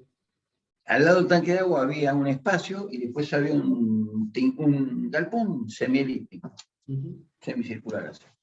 Entonces, ese galpón lo usábamos para el lugar de oración, para descansar, etc. Y después teníamos nuestras posiciones. Ujú. Y entre el galpón y el tanque de agua puse una carpa, que también en el paisaje medio se disimulaba. Ajá. Una carpa verde, vos tenías que A lo mejor la vieron, nunca le pregunté a los ingleses si la detectaron o no. Y lo que no me entraba ahí, tomé contacto con unos kelpers y le ocupé los gallineros. Metí la munición abajo de en los depósitos de los gallineros. Sí, sí, miren. No tenía, es decir, sobre todo la munición de 105 sin retroceso, porque además hay algo que yo no te conté, cuando se van los infantes de marina, sí. Nosotros quedamos a cargo de la isla y yo me quedé con toda la munición, todo lo que no se llevaron los del BIM 2 y 3, Ah, ¿te quedó quedó para para el vos? regimiento. O sea, yo tenía un sobrestock de munición. Sí. Entonces, otra de las misiones que tenemos en Arsenales es realizar inteligencia técnica al material de arsenales capturado al enemigo. Ellos tenían las granadas de mano, tenían los lanzacohetes descartables, tenían la munición. Entonces, con el armero, y antes de dársela, de proveerlo para que evitar accidentes, estuvimos estudiando cómo funcionaba cada cosa. Yo con mi inglés iba leyendo qué decían los folletos, los manuales, lo que tenían escrito los proyectiles, lo que fuera, y ahí lo probábamos y después recién lo distribuíamos previo dar una pequeña capacitación de cómo se usaba. Sí, porque era armamento no orgánico del ejército argentino. Claro, eran lanzamisiles descartables. Una vez que vos lo aprendías a usar, una pavada, porque vos lo estirabas y al estirarlo aparecía, se levantaba el alce y el guión y vos te lo ponías como una instalaza. Sí. Y lo único que tenías que hacer era armado el alce y el guión, apuntar y apretar un botón. Bueno, Pero había que saberlo. si vos no sabías para qué lado tiraba. Sí. Y si alguien que no sabía inglés, no sabía si tiraba para allá o para atrás. Entonces, podía hacer cualquier desastre. Sí. O a lo mejor no armarlo por completo y que le explote adentro del mismo Sí. lanzacohetes. El tubo, sí. Lo mismo la granada. Entonces, tenía granada de mano. Bueno, todo eso yo lo tenía de stock también en mis depósitos. Otra vez se nos quemó un disco de embrague y con los bombardeos del 1 de mayo se destruyeron por completo un Jeep Mercedes-Benz. Sí. Así que nos construimos una fosa y en esa fosa hicimos el cambio del disco de embrague del Jeep. Bien. Roto, que nunca le pregunté a nadie de quién era, porque estaba todo ahí, todo agujereado. Destruido, sí. Destruido, y le puse el disco de embrague a mi Jeep. A tu Jeep. Sí. Cosas así, bueno, después también me quedé con los vehículos de los Marines, con lo cual nos tuvimos que acostumbrar a manejar del otro lado. ¿Qué tipo de vehículos eran? Land Rover, los Jeep eran Land Rover y los camiones, no me acuerdo qué marca eran, pero los camiones, no me acuerdo ahora la marca, ingleses. Sí. De dotación de ellos. Igual camiones no tenía muchos, pero Land Rover sí había varios, 4 o 5 había. Que para el terreno es buenísimo. Las motos eran Bombardier y también andaban bien. Y te servían para hacer comisiones que necesitaba ir medio rápido, las pusimos a punto y se hacían las comisiones en la moto. Sí. Bueno, después ya hubo algún abastecimiento, reabastecimiento de cosas, nos vinieron estando en operación, estando ahí nos llegaron los visores nocturnos, nos explicaron cómo usarlos. Después adelantan la sección morteros pesados que ya no estaba a cargo de Calderón, sino de otro oficial, y la adelantan al frente, y yo me había movilizado un mecánico de munición explosivos, que no voy a dar el nombre, pero se llama Roberto Velotti, pero no me importa el nombre. Era un cabo primero recién egresado. Muy buen pibe, somos amigos y siempre me dice, siempre me gastás con lo mismo. Bueno, Velotti iba con el camión cargado con munición de mortero 120 y se le entierra en el frente. Estamos hablando 10, 11 de junio, no 10 de mayo. Sí. Es que no. Entonces, me llegan, me avisan y digo, ¿qué hacemos con esto? Bueno, yo no tenía otro camión. Así que dije, bueno, vamos a probar a ver qué hacemos. Conseguimos 2 cables de acero, 2 eslingas, Y lo sacamos. y me fui con mi jeep y palas. Entonces, lo que hicimos fue, el Unimog estaba enterrado hasta los ejes. Y hay que enterrar un Unimog. Hay que enterrar un Unimog porque el Unimog tiene bloqueo diferencial, tiene todo y sale. Sí, va por todos lados. Sí. Es muy difícil que se quede, pero bueno. Yo con las eslingas lo que hice fue, además de hacerle, con la pala le hicimos las rampas para permitir la salida hacia atrás del camión, del Unimog. Pusimos todos los cambios en baja, marcha atrás, etcétera, para poder sacarlo. Y yo puse el jeep en tierra firme, también doble tracción, baja, le bloqueé los diferenciales, y ahí le até las eslingas y lo tiramos para atrás hasta que lo pudimos sacar. Gracias a Dios salió y pudo Abastecer esa munición. por otro camino llegar al frente y llevar la munición. Bien. Después, otro problema que no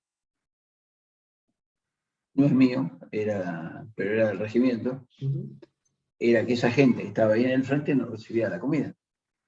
Porque vos no podías ir a repartirle comida. La realidad es eso, sí. ¿Pasamos hambre? Sí. Toda guerra se pasa hambre.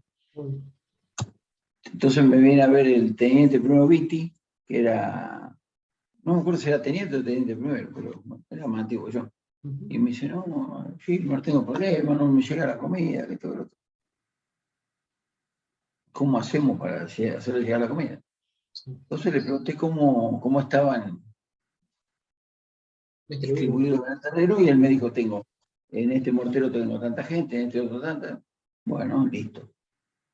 2 valijines, la munición de 12-7 de la ametralladora Browning viene en un valijín de chapa que se cierra y tiene una manija de transporte, es muy práctico, tipo las maletitas de comida, las viandas que llevan los chicos en los colegios de Norteamérica. Sí. La diferencia es que en vez de abrir la tapa del costado, abre la de arriba. Pero bueno, en la guerra no hay pan duro, así que lo que hice, vacié 2 valijines por cada posición que él tenía. Sí. Y pasábamos, una vez fui yo, después iba un conductor y le repartía, y pasaba, y cuando pasaba por la posición, pues estaban en pleno combate, ¿no? Les tiraba las 2 cajitas y seguía. Y bueno, de esa forma por lo menos le hacíamos llegar la comida. ¿Qué comían? No sé, nunca le pregunté. Tenía que preguntarles, pero era mejor que nada. Obvio, me sacaste la boca. Sí, era mejor que nada. Así que de esa forma, porque llevar una cocina y ponerse a repartir rancho ahí adelante era una locura. No.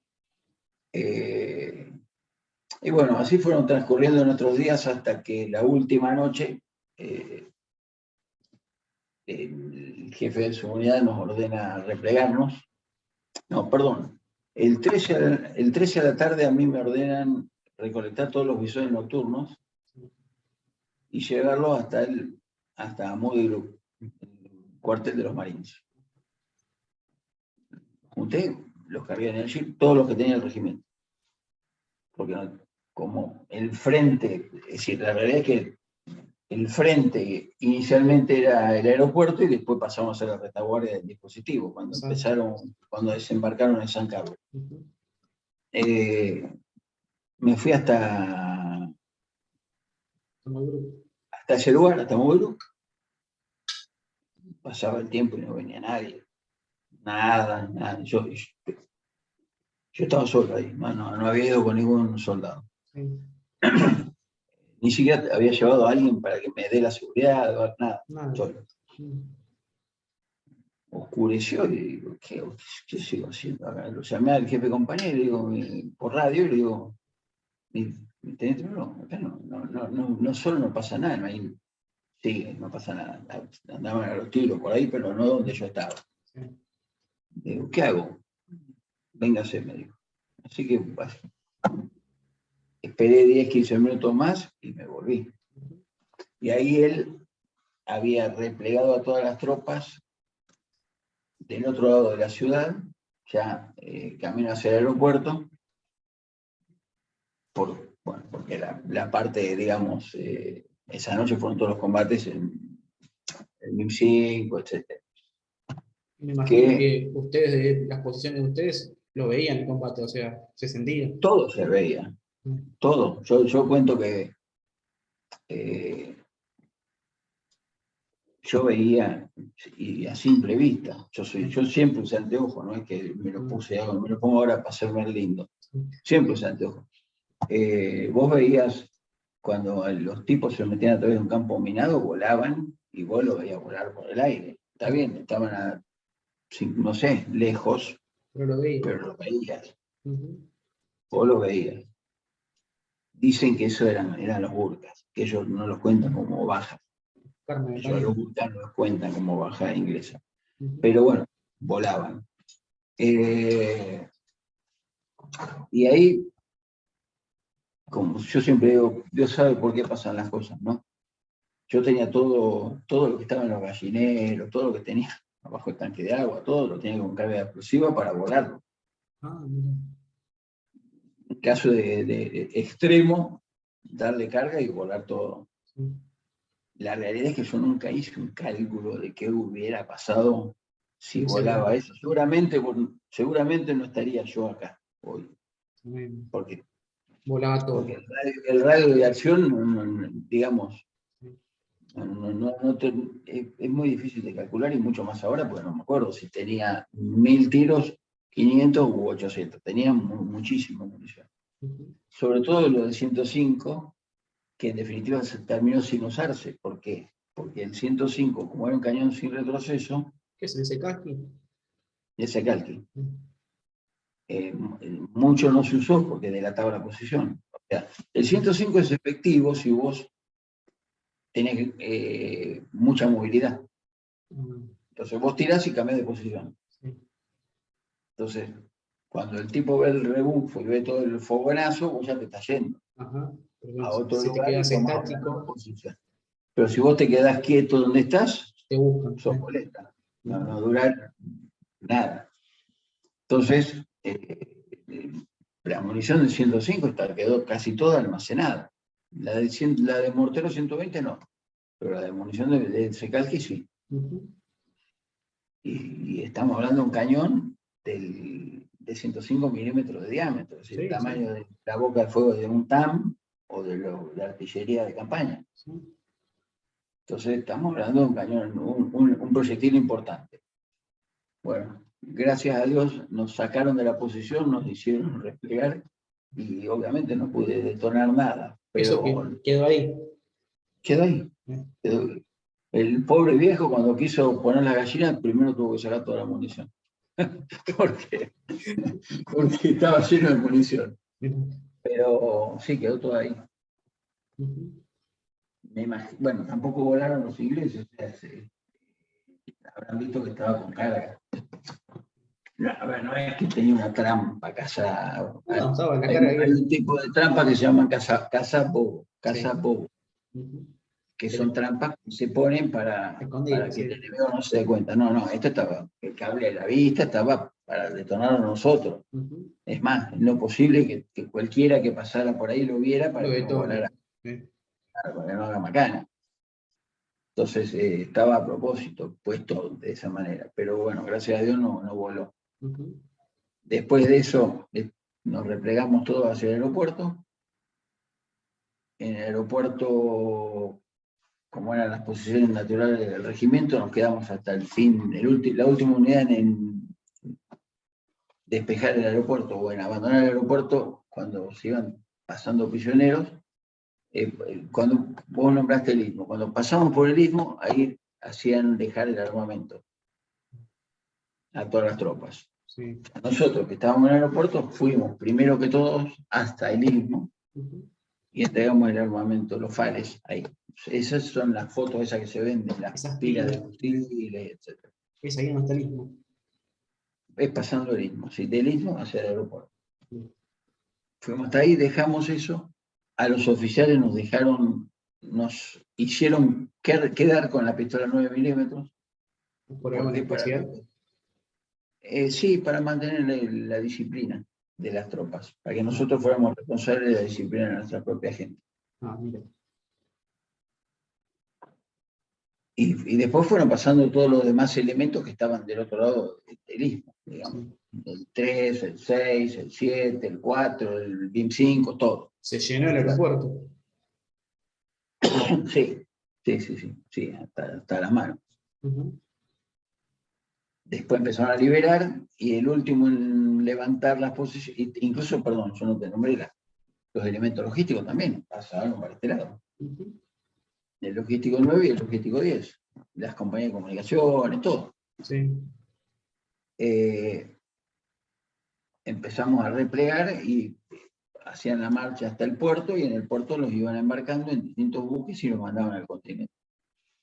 De ahí ellos iban sacando prisioneros. Ujú. ¿Por qué? Porque al producirse la caída de Malvinas, cae la Junta Militar. Se disuelve la Junta Militar y nos quedamos sin presidente. ¿El mismo 14 de Entonces, junio fue? no sé, yo estaba en Malvinas, qué sé yo, Sí. si fue el 14, el 15 o el 13, no sé. Eh, Fue pero fue ahí. ahí. El tema es que los ingleses que tienen mucha experiencia de guerra dijeron, nosotros necesitamos a alguien con quien negociar, así que para negociar nos vamos a quedar con prisioneros. Fueron tomando, pero no se quedaban con cualquier prisionero, no tropas, no soldados rasos. Ellos buscaban especialistas, suboficiales con alguna actitud especial, Sí. gente que hiciera desminado Ujú. y oficiales. Bueno, nosotros éramos la última unidad en replegarse. Cuando llegamos al Norland, que era el barco que trajo a nuestros soldados, nos preguntan de qué unidad éramos, del Sí. 25, y ahí nos dicen, bueno, los oficiales, por favor, por acá, que los vamos a llevar en helicóptero. Eso textuales palabras porque yo sé inglés, o sea, Sí, no me lo contaron, yo se lo escuché decir al inglés. sí. Nos metieron en un galpón, que era lúgubre el galpón, metía miedo, porque si esto que cosa rara ahí en el apostadero naval. Y sí, cuando amaneció, esto habrá sido 10 de la noche, no sé, la noche del 19 de junio. Sí. Por las primeras luces nos llevaron, nos subieron en un Chinook inglés y nos llevaron a San Carlos, al establecimiento San Carlos, el frigorífico, donde estaba el campo de prisioneros. Yo tenía era el 505, como el Peugeot, como el Peugeot 505, Sí. que ya en esa época existía, así que yo tenía el número del prisionero del Peugeot. Ujú. Y bueno, ahí estuvimos hasta fin de mes, y como las condiciones, porque ahí pasamos con lo que teníamos, nos desvistieron por completo, nos revisaron todo y quedamos sin nada. Bien. Si yo no tenía elementos para comer, ellos tampoco tenían elementos para comer, para darme, así que no, ¿Cómo así? comíamos lo que podíamos. Parecíamos como los cirujas, empezamos juntando latitas, una lata más grande y así, y bueno, eso del 20 al 30 de junio nos fuimos arreglando como podíamos, pero además ¿Ustedes eran varios ustedes? éramos cerca de 800, Ah, miren.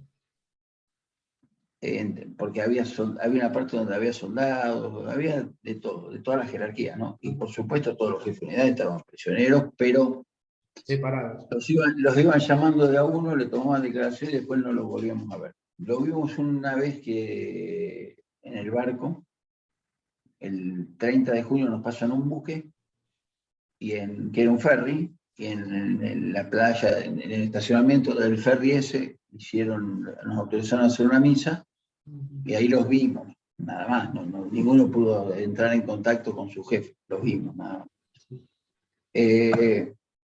Pero como te decía, en el establecimiento este, que era todo de hormigón, dormíamos con lo que teníamos puesto tirado en el piso. O sea, toda la humedad, todo el frío, estamos hablando de 20 grados bajo cero, 15 grados bajo cero, Lo agarraba el cuerpo. entonces de a poco fuimos, tal como uno ve los cirujanos hoy en la calle, ¿no? Sí. Poníamos un cartón, después 2 cartones, una caja la abríamos y nos tiramos arriba de eso, y con eso nos protegíamos o nos airábamos un poco del piso. Sí. El 30 de junio nos pasan al barco, por supuesto, nos bañamos, ese día nos bañamos todo, lavamos, ¿no? Le destruimos la reserva de agua al barco. Sí. El ferry se llamaba Saint Edmund. Y ahí nos distribuyeron. Había camarotes de 4 personas donde dormían 6 y camarotes de 2 que dormíamos 3. A mí me tocó uno de 2. Entonces nos íbamos turnando, de los 3 uno dormía en el piso y los otros 2 en cama. O sea, dormías 2 noches en cama y uno en el piso. ¿Estuviste con algún conocido? Estuve con el Negro Duarte, el subteniente Duarte, El que regimiento nos Guardia. llevaba de ahí abajo, íbamos juntos, entonces llegamos juntos y nos metieron, seguimos juntos, digamos. Y había un teniente de Fuerza Aérea que era piloto de Pucará, un teniente Prest. Después me lo encontré y ahora no sé, obviamente ya era más antiguo que yo, así que ya debe estar recontra retirado. Si yo estoy retirado hace 7 años, él me imagino que más. Pero bueno, dentro del barco nos pidieron que una vez que nos bañamos todos y le hicimos pelota todo el agua, que tuviéramos en cuenta el tema del reciclado del agua, etc. Entonces, y como no hacíamos nada, nos pusimos de acuerdo viste que los barcos están sectorizados, tienen una compuerta que vos cerrás y queda. Entonces, de ese sector vos no podías salir porque había un guardia inglés.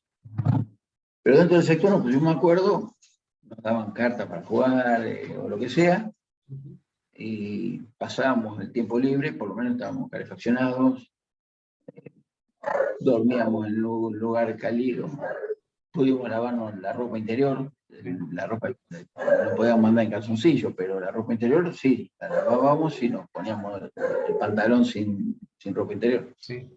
Camiseta, calzoncillo, etcétera, lo lavábamos cada 2 o 3 días. Y además nos bañábamos cada 3 días. O sea que fue un trato correcto con los británicos. Sí, muy correcto. Sí, incluso yo estuve hablando con uno de los guardias un día, me pregunta, ¿qué es esto? Mirando por la ventanilla del buque, me dice, ¿qué es esto? Está ahí. Y le digo, eso para ustedes es Puerto Stanley, para nosotros Puerto Argentino. No tenía ni idea. Ni idea. Y me dice, ¿y por esto vinimos a pelear nosotros? Sí. Así te digo. Y nosotros, sí. Un sargento de la Guardia Galesa era. Ajá. No sé, tampoco sé el nombre. Era Sí, un sí. sargento de la Guardia Galesa. Pero bien, digamos, un trato amable. Porque Sí, aparte, a ver, ¿qué íbamos a hacer? Sí, era dentro de un barco. Una noche cuando estábamos en San Carlos, yo me desperté para ir al baño. Ujú. Los baños eran un desastre, eran letrina directamente. Sí. No había baño. Eran tachos y vos tenías que hacer tu necesidad en esos tachos. Sí. Y después teníamos que llevarlo al mar a lavar en el mar y traer el tacho de vuelta limpio. Cuando se empezaban a llenar. Un asco, pero bueno. Me despierto y los 2 guardias que estaban en la salida estaban dormidos. ¿Con el armamento ahí? Sí, así, con el fusil apoyado acá, dormido. Y vos decís, me hago el Rambo, los mato y después.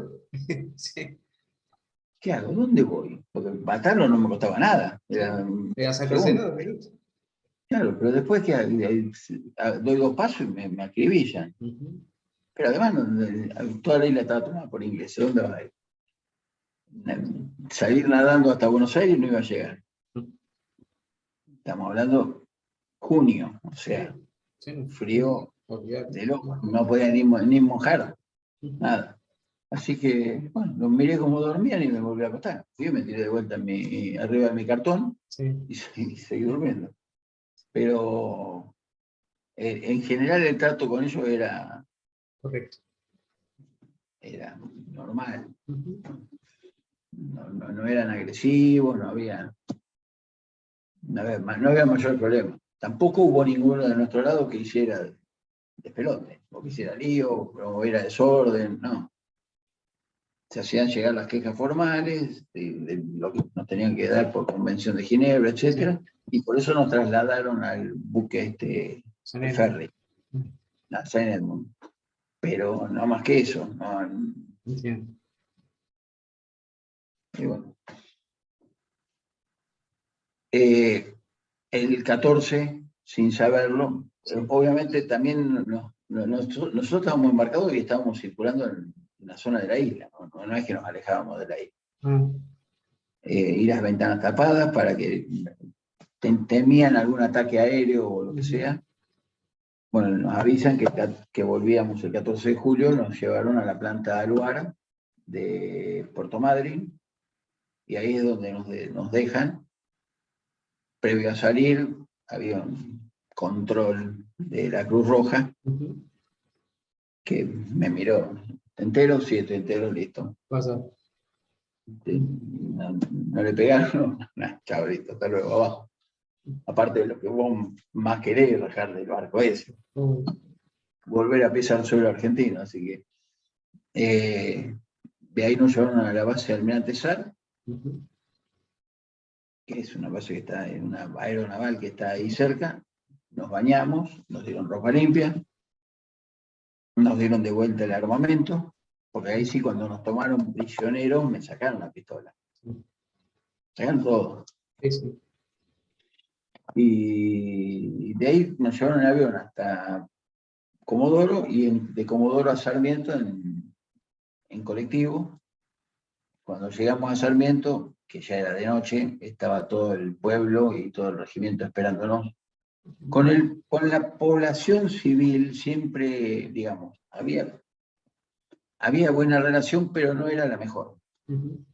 A partir de Malvinas la relación pasó a ser de amor al regimiento. Mira, los estaba esperando. Sí, todo el pueblo esperándonos.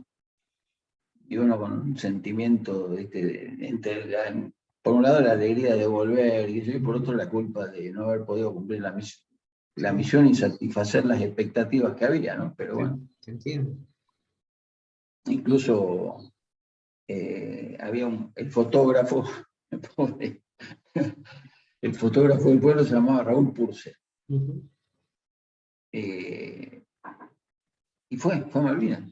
Y Senelín lo hizo, porque estuvo varios días sacando fotos, ¿no? Mira. Lo terminaron declarando veterano de guerra a Purcell. Mira. Y Purcell, cuando uno de los últimos viajes, me deja una camarita de fotos, una Olympus. Chiquita, pero Olympus, no era una cámara Kodak, que está Mac. Y por supuesto, cuando me tomaron prisionero me sacaron la cámara. Yo tenía la culpa y le decía, yo te tengo que pagar la cámara. Y me dice, ¿quién me va a pagar la cámara si vos tuviste la culpa? Pero bueno, él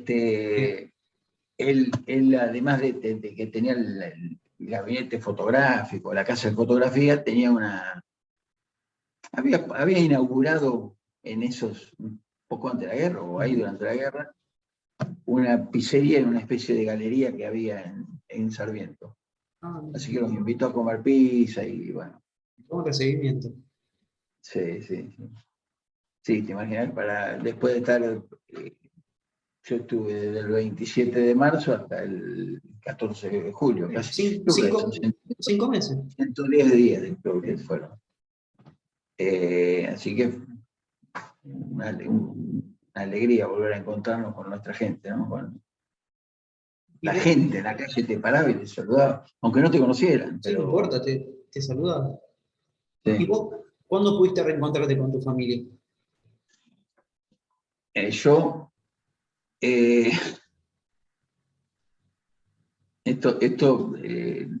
nunca lo conté en público, pero muchos lo saben. El regimiento, la banda del regimiento había organizado en el 81 una rifa. Sí. Y en esa rifaban, no me pregunté para qué, pero es una rifa. Como siempre, para recaudar fondos para algo. No sé si querían comprar instrumentos, arreglar las instalaciones, no sé qué querían hacer. Pero una rifa que no era barata, que cada número eran 2 números, o sea, vos comprabas un ticket, pero eran 2 números, y rifaban un Renault 12 y un Renault 4.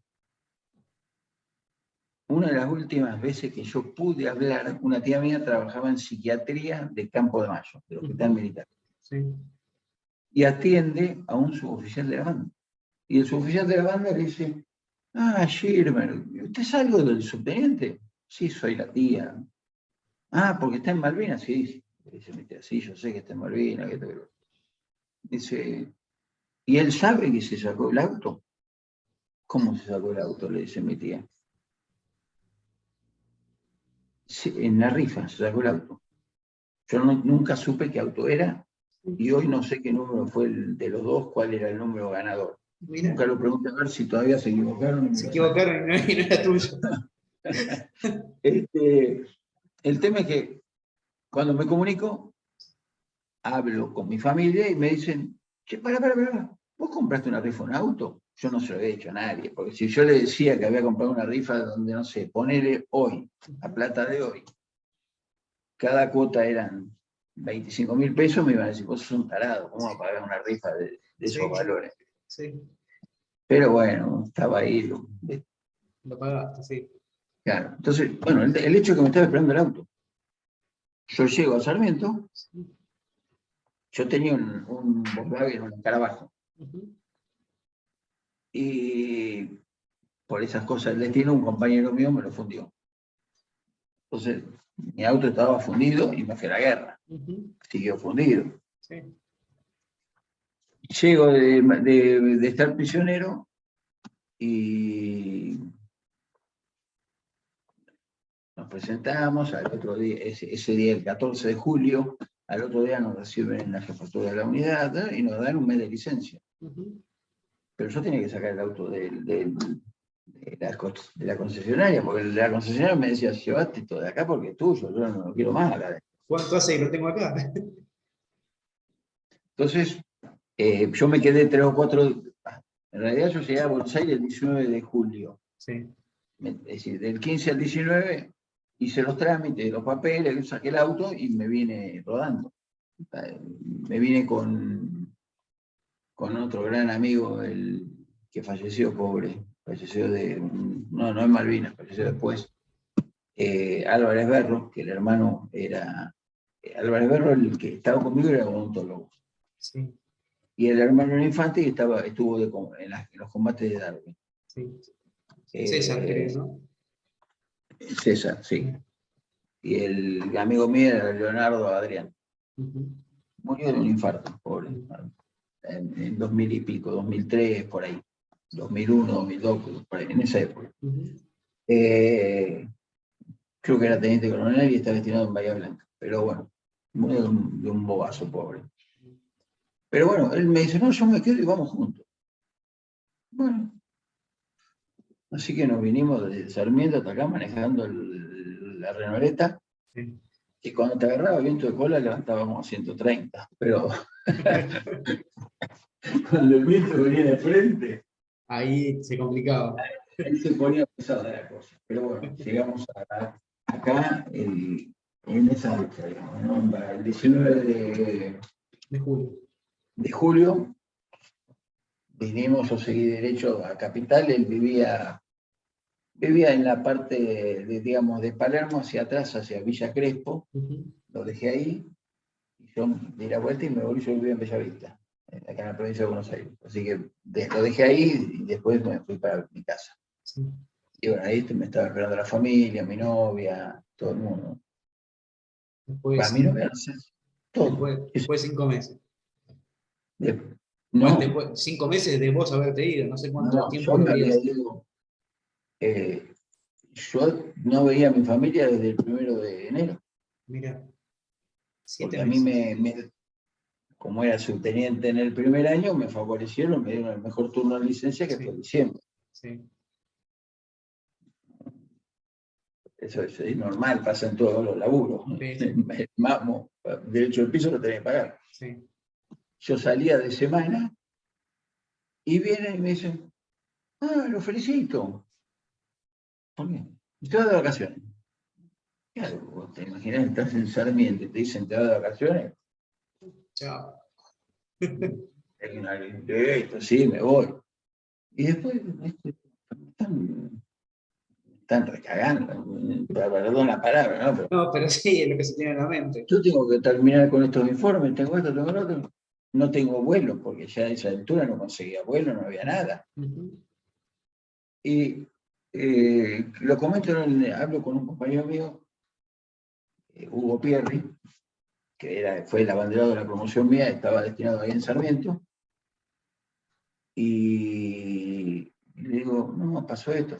Y me dice, mira, yo también tengo que terminar unos trabajos y después me voy de vacaciones, si querés te llevo con mi auto. Bueno, compartimos los gastos y nos vamos juntos. Bueno, dale. Así que emprendimos el viaje. Bueno, ¿y cuándo pensás salir vos? Y yo no quiero salir más allá del sábado al mediodía. Bueno, listo. Así que hicimos el primer tirón del sábado hasta las grutas. Ujú. Paramos en un hotel en las grutas y después al otro día seguimos a Buenos Aires. En el Renault 4 no. Renault 4 cuando volvimos a Malvinas hicimos todo un solo tirón. Nos íbamos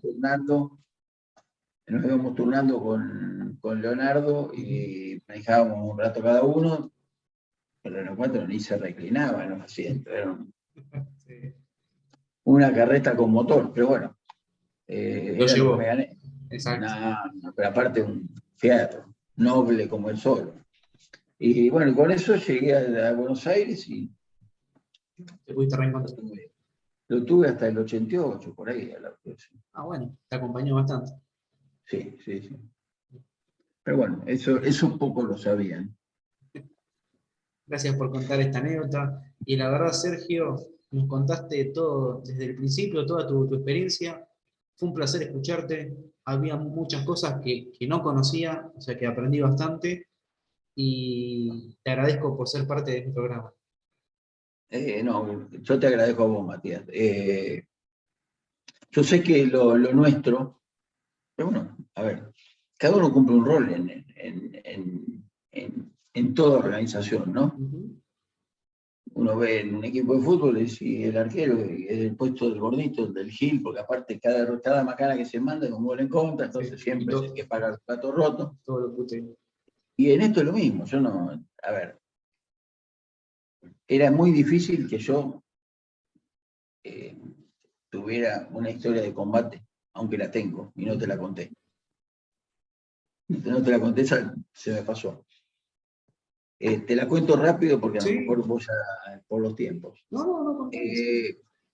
11 o 12 de junio, Sí. estaba desde mi posición, yo tenía en reparación un cañón Oerlikon de 20 milímetros. El Oerlikon de 20 milímetros llevaba un cargador arriba Ujú. que era de una de las compañías y siempre se le trababa. Y llegó un momento que me cansó y le dije, bueno, listo, tráelo para acá, que a mí me viene bien y a mí no se me va a trabar. Nunca se lo devolví, la verdad. Nunca, no le dije que no se lo devolvía, pero nunca se lo devolví. Sí. Y lo puse, para que vos te ubiques, yo te conté que tenía el regimiento 3 adelante. Ujú. Lo puse apuntando, tiro rasante, porque antiaéreo era toda manivela. Yo con eso no le podía pegar ni a un helicóptero, a nada. Entonces lo tenía en tiro rasante y dije, si los ingleses llegan a desembarcar por esta playa que se ve tan linda, Sí. dejaré que se repliegue el 3 y después Le doy. me defiendo con mi cañón antiaéreo. Sí. Que tenía además, por ser antiaéreo, tenía munición explosiva. Ujú. El cañón de 20 tenía munición explosiva, o sea que me explota y esquirla chiquita, pero bueno, son esquirlas. Ujú. Y estábamos una mañana, un día soleado, agradable, temperatura para Malvinas bastante agradable, haciendo las actividades normales, media mañana. Y yo tenía para el otro lado, para un lado, la bajada que es donde estaba el regimiento 3, las posiciones del 3. Y para el otro lado tenía, como te dije, el apostadero naval, la ría de Puerto Argentino y la entrada. Sí. En el cerro de atrás, de ahí, del otro lado, se levanta un helicóptero. Yo creo que era un Sea Lynx. Ujú. Se levanta de frente. Yo no llegaba a identificar si era nuestro o enemigo, nada. Yo lo veo el helicóptero que se levanta, estábamos mirando, y ese helicóptero tira un primer misil, por supuesto, cuando tiró el primer misil, todos. El primero que saltó, y nos reímos todos, fue el cocinero que se puso de tirador. Se sentó en la sillita del tirador. Y los demás dándole a las manivelas para dar vuelta al cañón porque estaba apuntando 180 grados para otro lado. Así que vamos para allá. El primer misil ese pega en la sección de inteligencia al lado del cuarto. Y cuando estos... para mí era un Céline, puede haber sido otro helicóptero, porque no lo vi, no le vi el perfil, digamos, lo vi de frente. Cuando estaba tirando el segundo misil, que era filo guiado, le empezamos a disparar nosotros. Cuando ellos ven, porque como vos tenés que, la munición se pone común y trazante para poder ver durante la noche dónde estás tirando.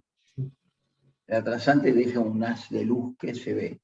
Cuando ellos vieron que le estábamos tirando, se plancharon detrás del cerro y el misil cayó en el agua.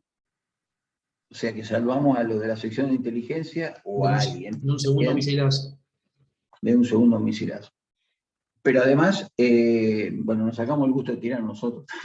Con el cañón, sí. Claro. Y después salieron las noticias que ellos atacaban al buque hospital porque cayó, al caer en la ría de Puerto Argentino, decían que estaban atacando al buque hospital. La realidad es que estaban tirando o a inteligencia o a los comandos, porque también ahí tenían en su posición, su lugar de descanso, digamos, ¿no? Así que no sé a quién le tiraban, tampoco le pregunté a los ingleses a quién le tiraban, pero tuvimos nuestra acción de combate. Bueno, y como en la película esa no me acuerdo cómo se llama, el cocinero el americano que recupera un barco, no me acuerdo qué barco es, que el tipo es el cocinero y recupera el barco en medio comando, Steven Seagal. Bueno, nosotros también, nuestro cocinero que se llamaba Enríquez fue el que repelió el ataque del helicóptero inglés. Qué buena anécdota. ¿Por qué no vamos a hacer menos que los yanquis nosotros? Totalmente. Somos bien argentos. El otro día tuve el gusto por Facebook de contactarlo al hijo y a la hija de Enrique, ¿no?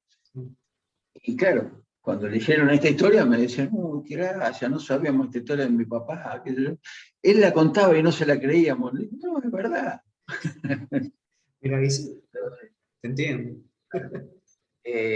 Ante todo somos soldados. Sí. Entonces, más allá de que seas cocinero, talabartero, zapatero o mecánico armero, sos soldado. Exacto. Yo siempre, entre otras cosas, le digo, otra de las misiones que tenemos nosotros es darnos la seguridad de nuestras propias instalaciones. De nada sirve que yo me despliegue, que guarde la munición a cubierto, etcétera, y después no le dé seguridad a lo que yo tengo. Yo tengo que estar seguro que no se va a infiltrar un comando enemigo, me va a meter una bomba y va a volar el polvorín. Entonces, bueno, ese también es parte de nuestro rol. Pero bueno, Matías, ha sido un gusto. Por favor, el gusto fue mío. Y cualquier duda, cualquier pregunta, estoy a disposición. Incluso si alguien te quiere hacer llegar una pregunta, me la pasás y le contesto, no tengo ningún problema. Te agradezco mucho. Como siempre digo, hubo cosas feas también en la guerra, pero las cosas feas hay que dejarlas de lado. No vale la pena hurgar en cosas que realmente no ayudan. Porque en definitiva lo que hacen es seguir lastimándote. Te entiendo. La verdad, Sergio, te agradezco mucho, como te dije, y estamos en contacto. Bueno, un gusto y gracias por tu tiempo. Por favor, gracias a vos. Y fundamentalmente gracias por seguir malvinizando, que es importante. Siempre. es importante a ver, como dice algún loco por ahí que uno ve, ¿no? Todos dieron algo, algunos lo dieron todo. Bueno, a mí me tocó dar algo, ¿no? Pero me tocó dar algo porque me tocó dar algo. No era mi hora, eso no lo determinamos nosotros. Pero todos dimos lo mejor de sí. Sí. Eso quedó demostrado. Todos tratamos de dar todo para ganar. No se pudo. Pero se hizo bastante. Y sí, se asustaron. Bastante. Se asustaron, sí. No, pero aparte, bueno, yo lo último y termino. Yo hace poco estuve en un intercambio con los británicos e ingleses que vinieron a rendir homenaje a nuestros caídos. Sí. Que hubo algunas organizaciones que protestaban porque, no estaban de acuerdo. La verdad, no quiero usar términos descalificativos, pero a ver, qué mejor que tu enemigo te venga a rendir homenaje. No sé. Que te reconozca lo que hiciste. Y compartir con él y que el tipo se siente adelante mío y me diga, yo era el jefe del regimiento escocés, y cuando ataqué Tumbledown llegamos a combate con bayoneta y los soldados eran aguerridos. Es decir, eso, como dice la propaganda de una tarjeta de crédito, no tiene precio. Sí. Porque además te demuestra que tanto ellos como nosotros vivimos lo mismo.